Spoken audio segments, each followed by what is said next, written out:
3.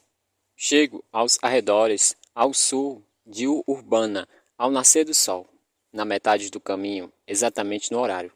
Nuvens vieram do norte, e o sol se ergue no céu e pinta o horizonte com um cintilante tom castanho avermelhado.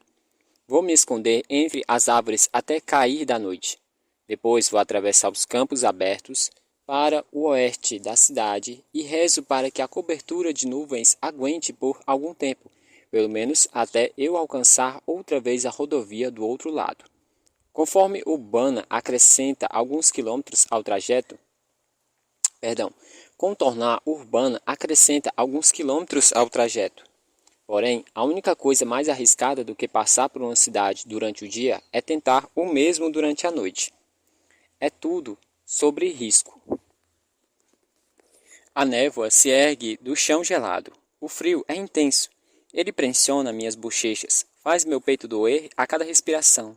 Sinto o antigo anseio pelo fogo fincando no fundo dos meus genes. Domar o fogo foi a nossa grande primeira conquista. O fogo nos protegeu e nos manteve aquecido. Transformou nossos cérebros ao mudar nossa alimentação de nozes e frutas silvestres para a carne rica em proteínas. Agora, o fogo é mais uma arma no arsenal do nosso inimigo. À medida que o inverno rigoroso se aproxima, estamos espremidos entre dois riscos aceitáveis: morrer congelados ou aceitar ou alertar o inimigo de nossa localização. Sentado com as costas apoiadas numa árvore, pego o folheto. As cavernas mais pitorescas de Ohio. Zumbi está certo. Nós não vamos sobreviver até a primeira primavera sem um abrigo. E as cavernas são a nossa melhor, se não a única aposta. Talvez eles tenham sido ocupadas ou destruídas pelo inimigo. Talvez estejam ocupadas por sobreviventes que atiraram em estranhos assim que os veem. Mas o risco se multiplica por 10 a cada dia que permanecemos neste hotel. Se as cavernas não deram certo, não temos alternativa. Nenhum lugar para correr. Nenhum lugar para se esconder, e a ideia de lutar é ridícula. O relógio está parando. Quando ressaltei esse ponto a Zumbi, ele me disse que eu penso demais. Ele está sorrindo. Depois ele parou de sorrir e disse: Não deixe que eles entrem na sua cabeça, como se fosse um jogo de futebol, e eu precisasse de um bate-papo motivador no intervalo. Ignore o placar de 5-0. Jogue para honrar a camisa. São os momentos como esse que me fazem querer estapeá-lo. Não que estapeá-lo fosse ajudar em alguma coisa, mas faria com que eu me sentisse melhor. A brisa para de soprar. Há uma quietude de expectativa no ar. Acalma antes da tempestade. Se nevar, vamos ficar encurralados. Eu, nesta floresta, zumbi no hotel.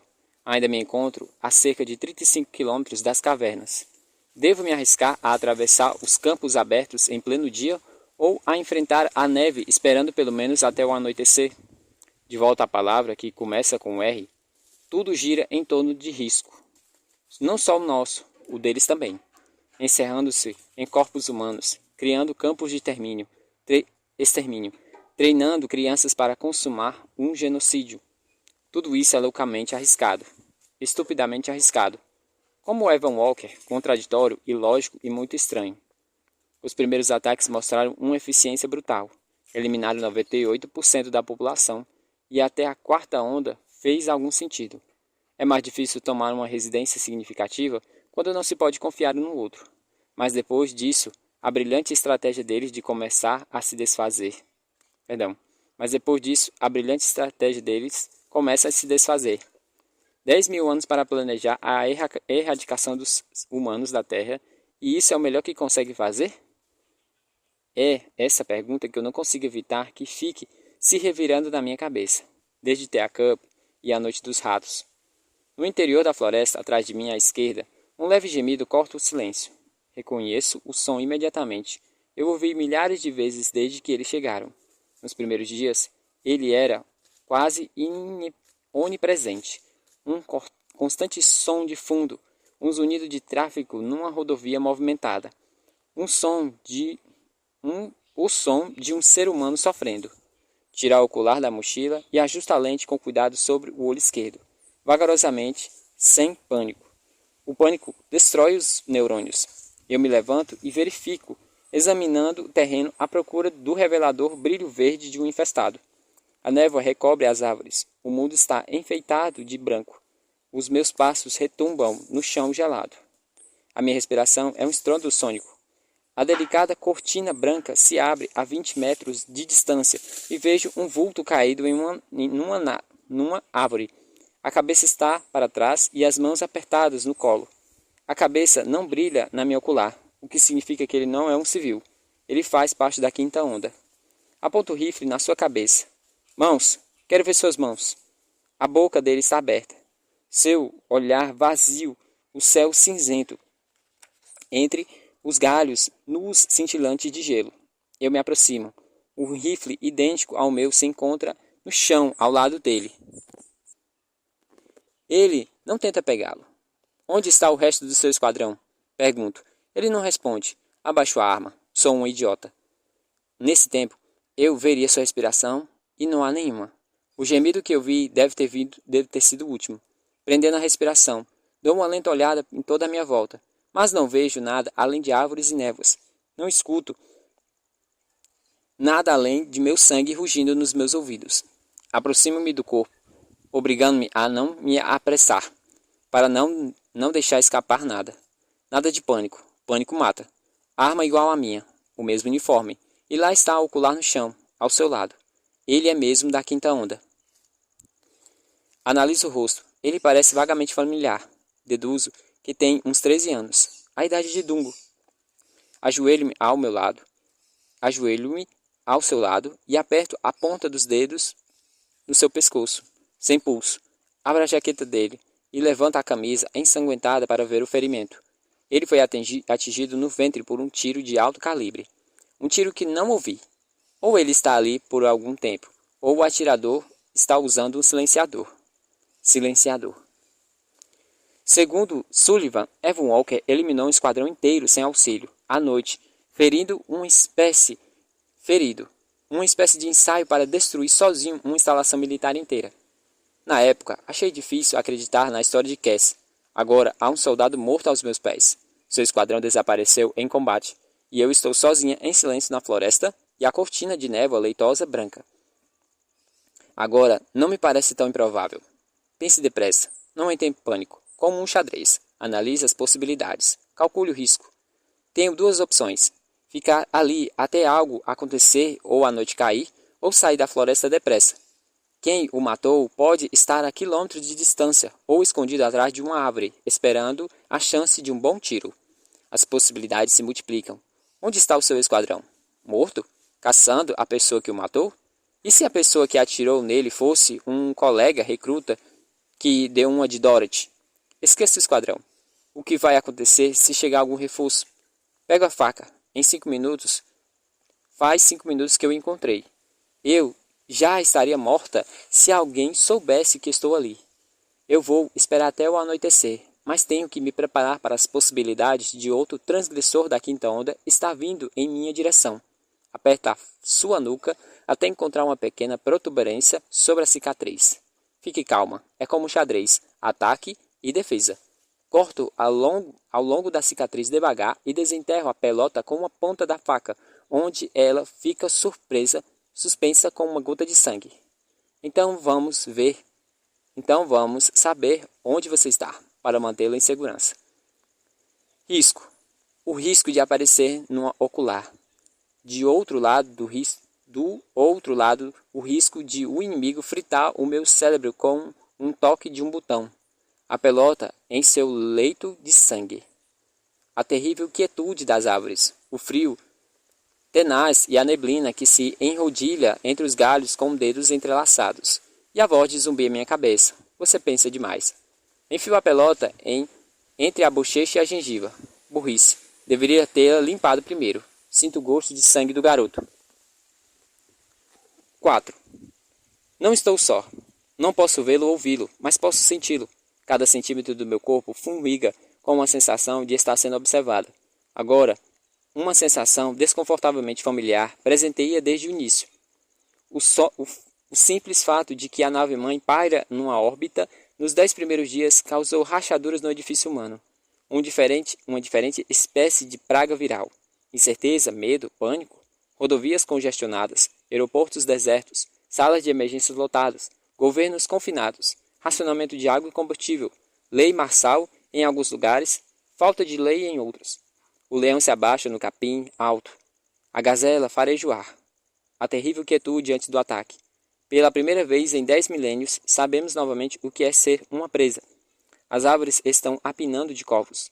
Cabeças negras lustrosos, olhos negros vazios, as silhuetas de ombros curvados lembrando velhinhos sentados nos bancos dos parques. Eles são centenas, empoleirados nas árvores e saltando pelo chão. Olho para o corpo ao meu lado. Os olhos vazios e insondáveis, como os dos corvos. Sei por que os pássaros vieram. Eles estão com fome. E eu também. De modo que procuro a sacolinha de carne seca e balas de goma ligeiramente vencidas. Comer também é um risco, porque preciso remover o rastreador da sua boca. Porque preciso remover o rastreador da boca. Mas preciso me manter alerta. E ficar alerta preciso de energia. Os corvos me observam inclinando as cabeças como que buscando o som da minha mastigação. Gordos inúteis. Como podem estar com fome? Os ataques renderam milhões de toneladas de carne.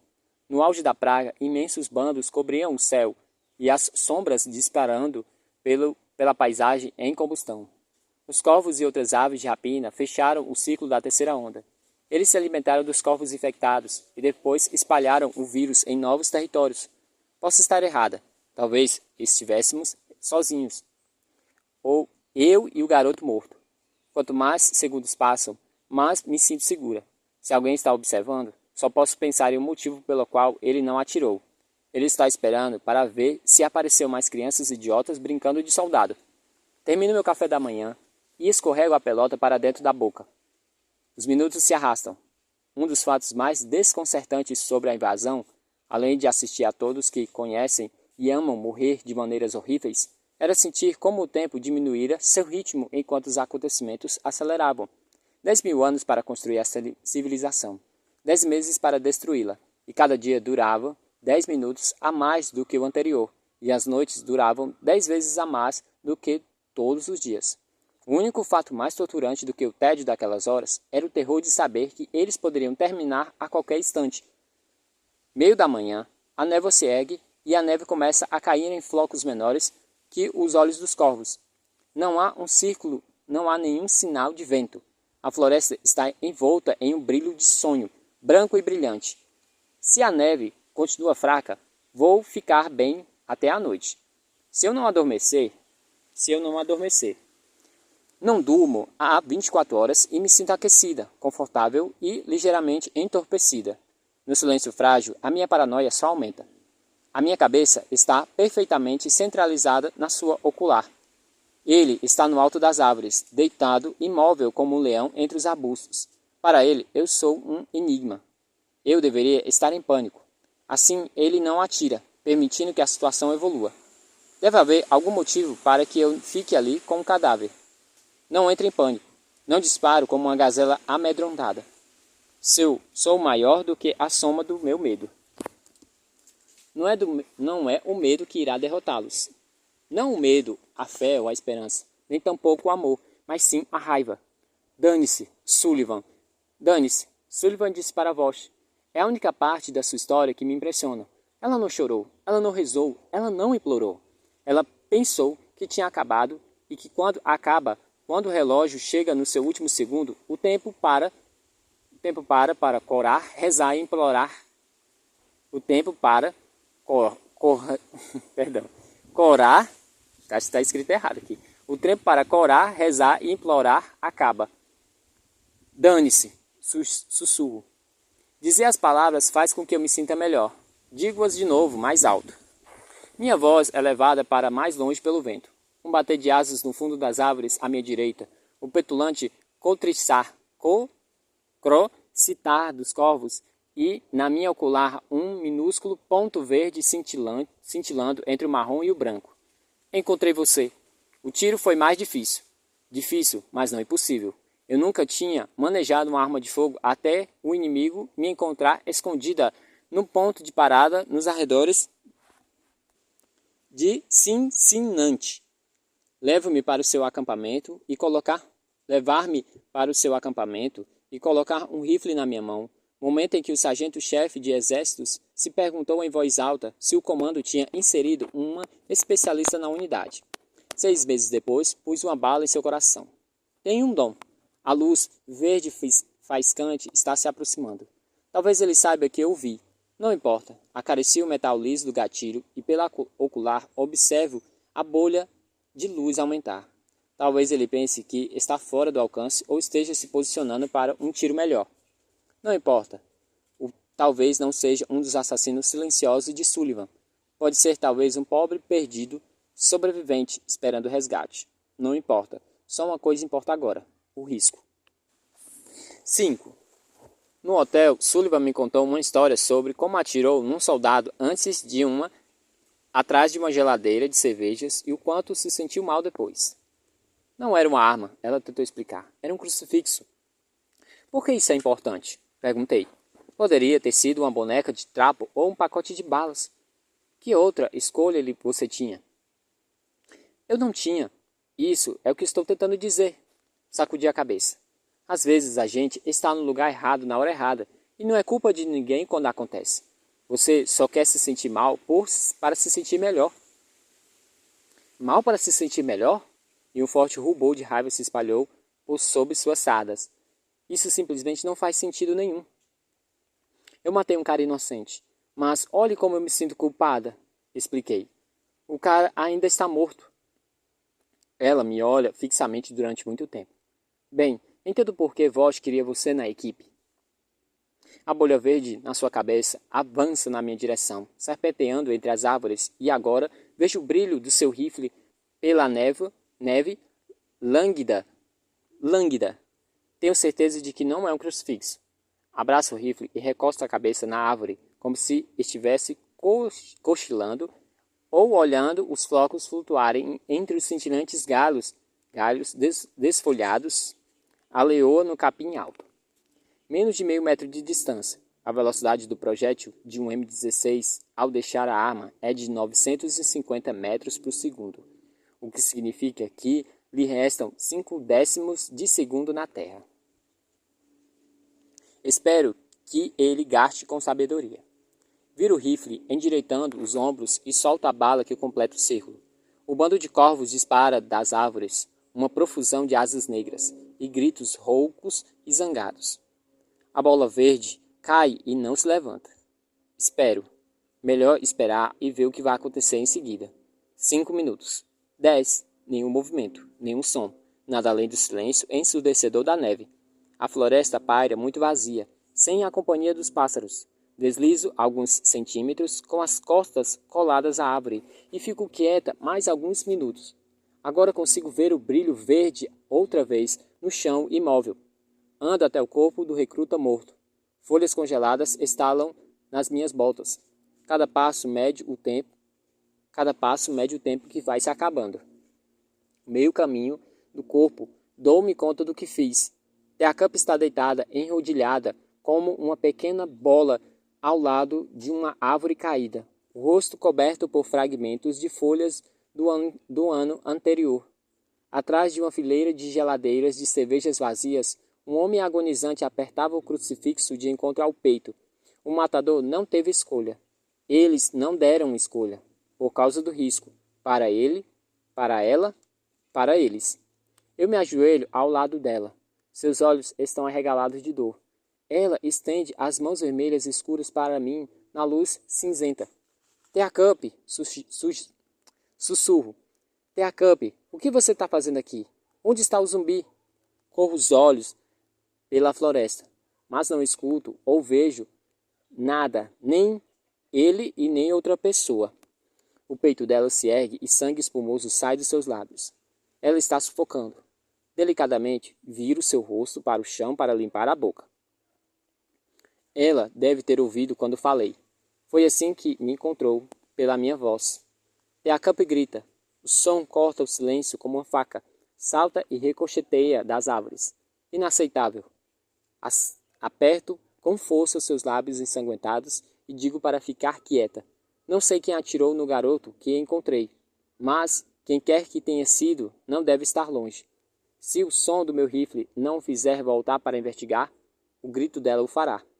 Droga, fique quieta, fique quieta. Que raios você está fazendo aqui fora, aproximando-se de mim às escondidas, de um jeito, sua estúpida, burra, burra, burra. Dentes raspam freneticamente a palma da minha mão. Dedos minúsculos procuram o meu rosto. Minhas bochechas são atingidas com o sangue dela. Com a mão livre, abra sua jaqueta. Tenho que pressionar o ferimento ou ela vai perder todo o sangue. Agarro o colarinho da camisa dela e o rasgo, expondo o seu peito. Junto o que restou e aperto o buraco de onde jorra o sangue debaixo das costelas.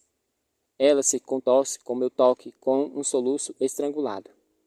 O que foi que eu lhe disse, soldado? Sussurro. Qual é a sua prioridade?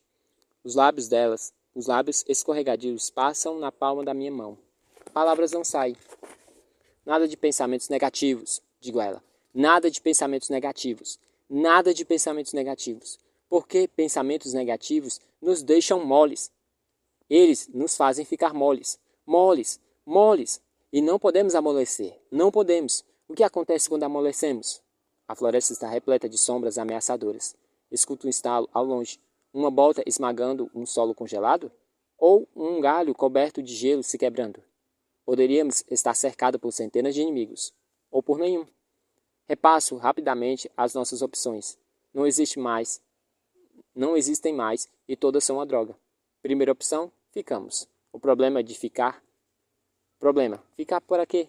A unidade do recruta morto está desaparecida. Quem matou o garoto está desaparecido. E Tea Cup não tem chance de sobreviver sem cuidados médicos. Ela tem minutos, não horas. Segunda opção, fugir. O problema é, para onde? Hotel?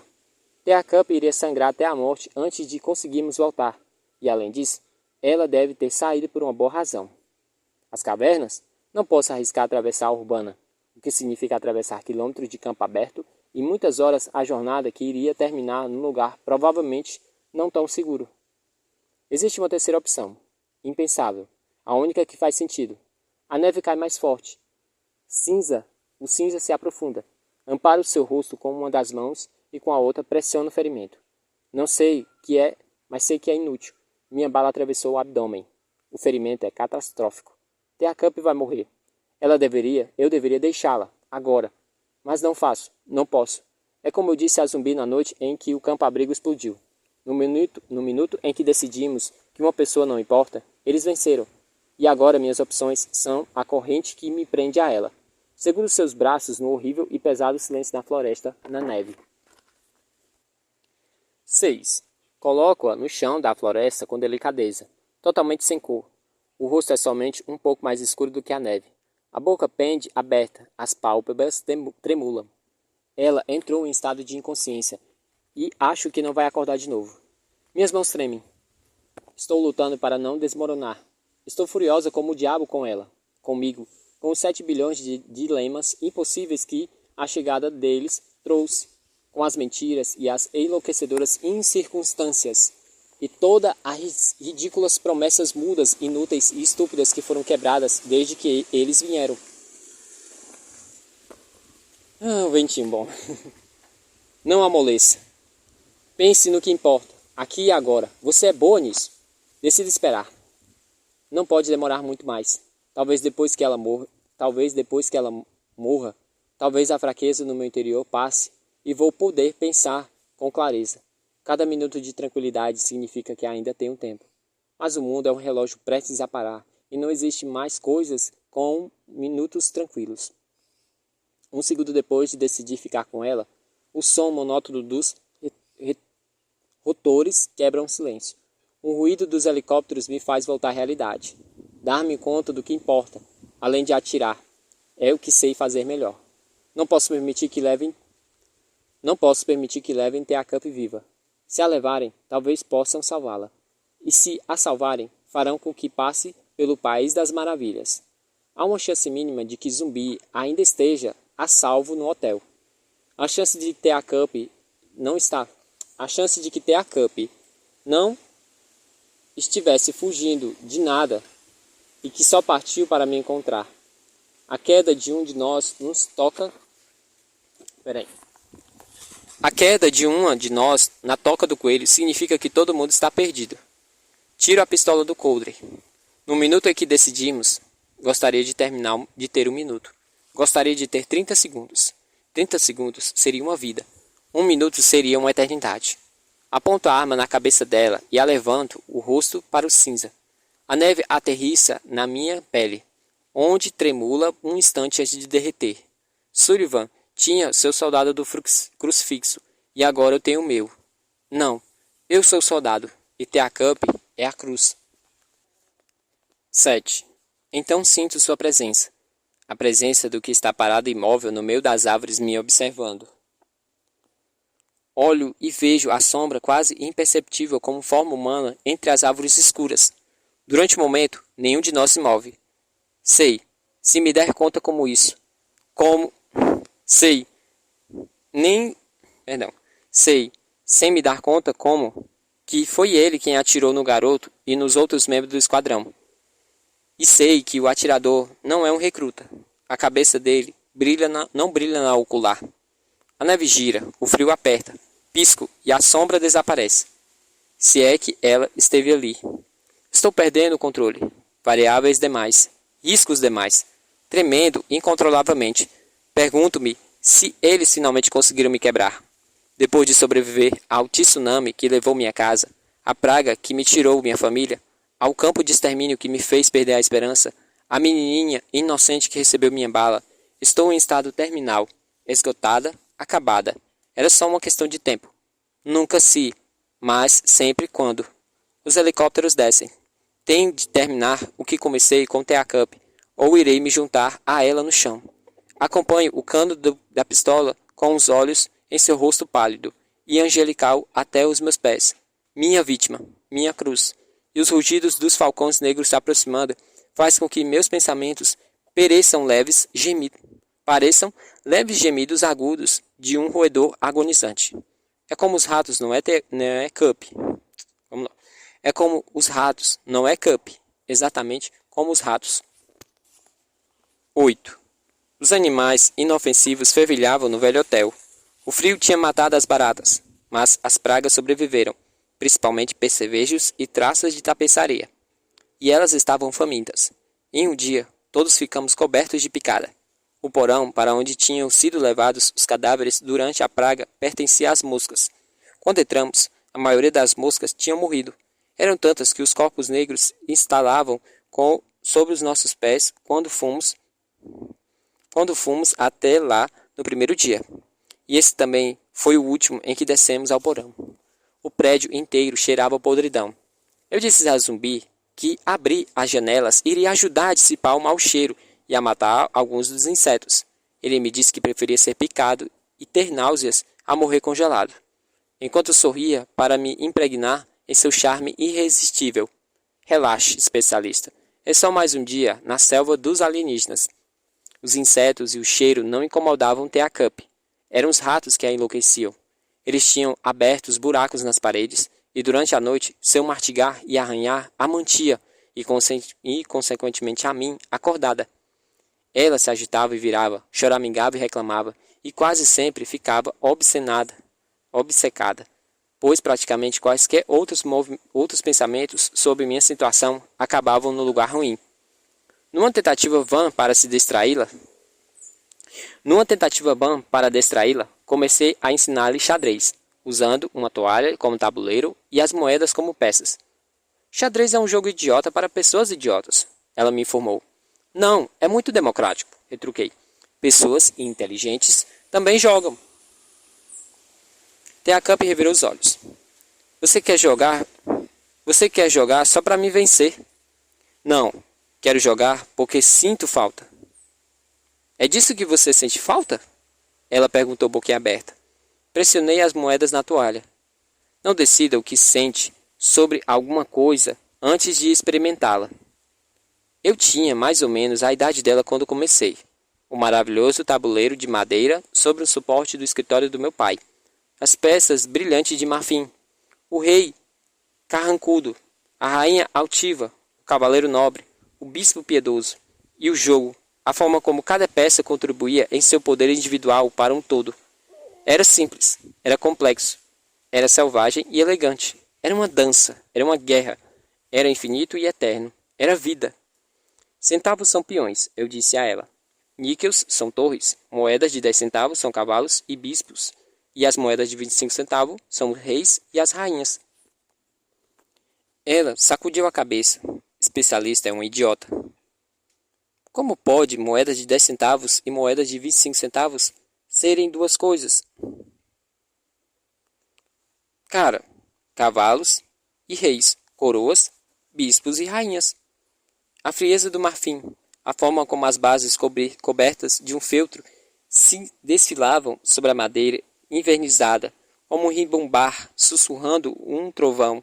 O rosto do meu pai se inclinava sobre o tabuleiro, magro e barbudo, com velhos olhos vermelhos e lábios apertados, cobertos de sombras, o cheiro adocicado de álcool e dedos que tamborilavam com asas de bentivis. É chamado de esporte dos reis, marica. Você gostaria de aprender a jogar? É o esporte dos reis, digo até a Cup. Bom, não sou um rei. Ela cruzou os braços. Tão superior a mim. Gosto de damas. Então você vai adorar xadrez. Xadrez são damas que tomaram esteroides. O meu pai batendo as unhas quebradas no tampo da mesa. Os ratos arranhando o interior das paredes. Tea Cup. É assim que o bispo se move. É assim que o cavaleiro se move, marica. Ela empurrou um pedaço de chiclete velho na boca e mastigou furiosamente enquanto os pedaços ressecados se partiam. Hálito de menta. Raspe, raspe, tape, tape. Tente mais uma vez, implorei. Talvez tenha certeza de que você vai adorar. Ela agarra a toalha pela ponta. Olha o que eu sinto. Percebi o que ia acontecer. Mas mesmo assim me encolhi quando ela puxou a toalha e as moedas explodiram no ar.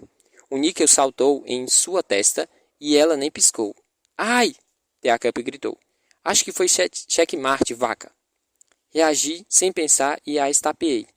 Nunca mais me chama assim. Nunca! O frio deixou a tapa mais dolorido. Ela estirou o lábio inferior. Seus olhos se encheram de lágrima, mas ela não chorou. Eu odeio você, ela disse. Não me importo. Não, odeio você, especialista. Odeio toda essa merda que você faz.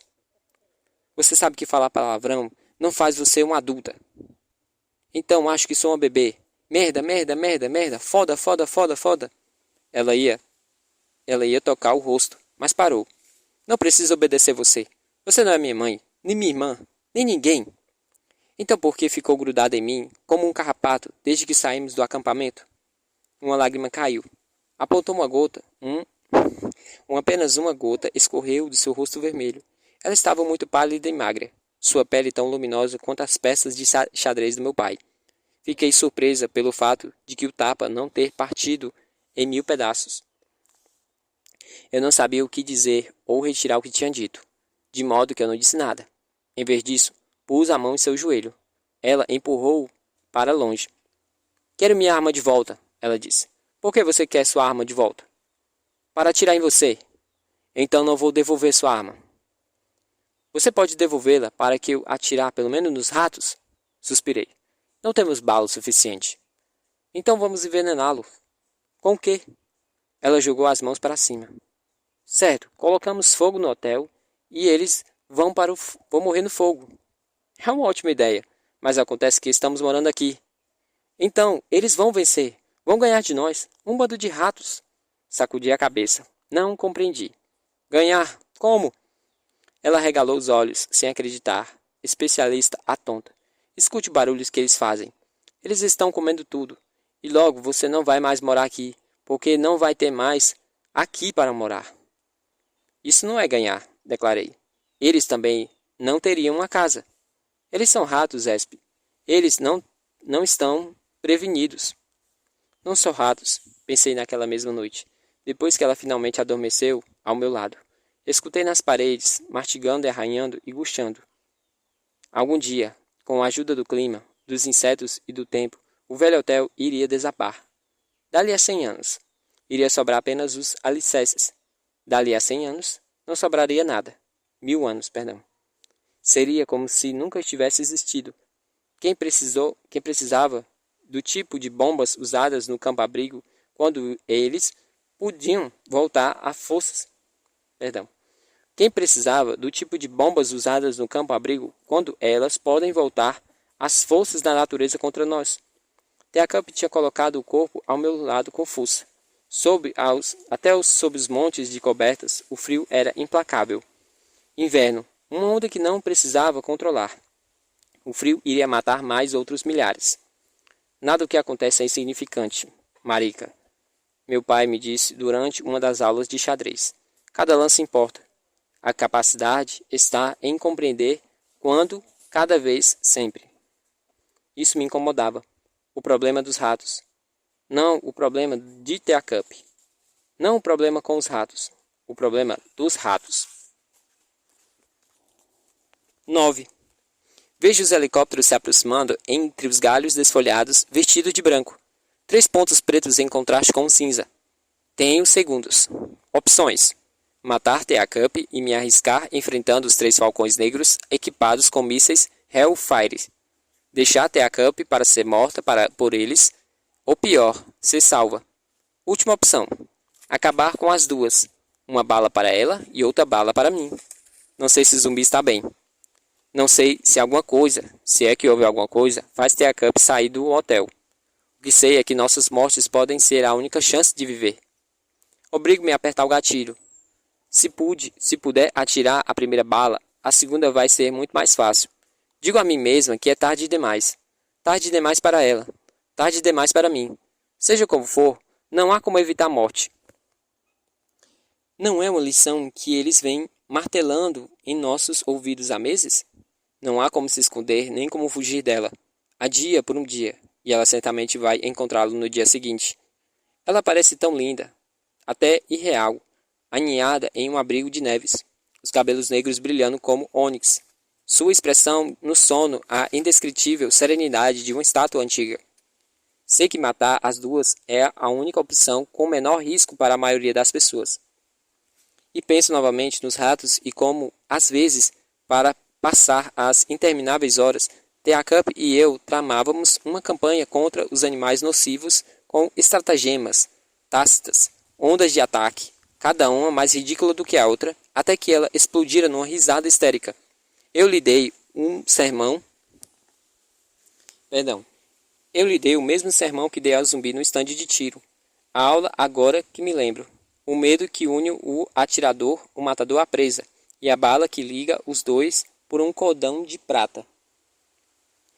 Agora eu sou o matador e a presa, um círculo de uma espécie totalmente diferente, e a minha boca fica seca como ar estéril, e o meu coração é igualmente frio.